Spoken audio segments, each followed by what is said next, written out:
औज़ुबिल्लाहिमिनश्शैतानिर्रजीम बिस्मिल्लाहिर्रहमानिर्रहीम। बेशक तमाम तारीफ़ें अल्लाह ताला के लिए हैं। हम सब ने लौट कर जाना है अल्लाह ताला की तरफ। इस्लामिक वर्ड के प्यारे बहन भाइयों, अस्सलामु अलैकुम। वजीफ़ा शुरू करने से पहले मेरी आपसे एक ही रिक्वेस्ट होती है कि आप मेरे चैनल पर अगर न्यू हैं या पुराने व्यूवर्स हैं, जो भी हैं, तो एक बार दरूद इब्राहिमी ज़रूर पढ़ लिया करें।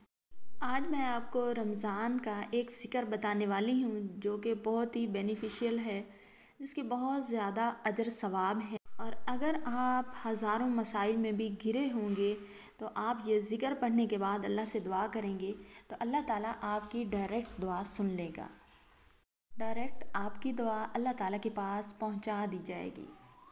तो नाज़रीन, ज़िक्र कौन सा है? ज़िक्र ये है पहला कलमा। आपने माह रमज़ान में चलते फिरते सोते जागते ला इलाहा इल्लल्लाह मुहम्मदुर रसूलुल्लाह पहले कलमे का ज़िक्र करते रहना है।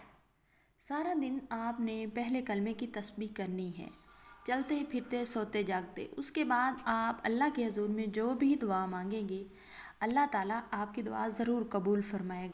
और जब भी मेरा कोई बतलाया हुआ वजीफ़ा करें तो मुझे भी अपनी दुआओं में याद रखा करें, क्योंकि गैब की दुआ गैब के लिए होती है। अगर आपको मेरी वीडियोस पसंद आ रही हैं और आप मेरे बतलाए हुए वज़ाइफ करना चाहते हैं तो मेरी वीडियो को लाइक कर दें, चैनल को सब्सक्राइब करके कमेंट में अपना नाम लिख दें। आपको इजाज़त आम होगी। शुक्रिया।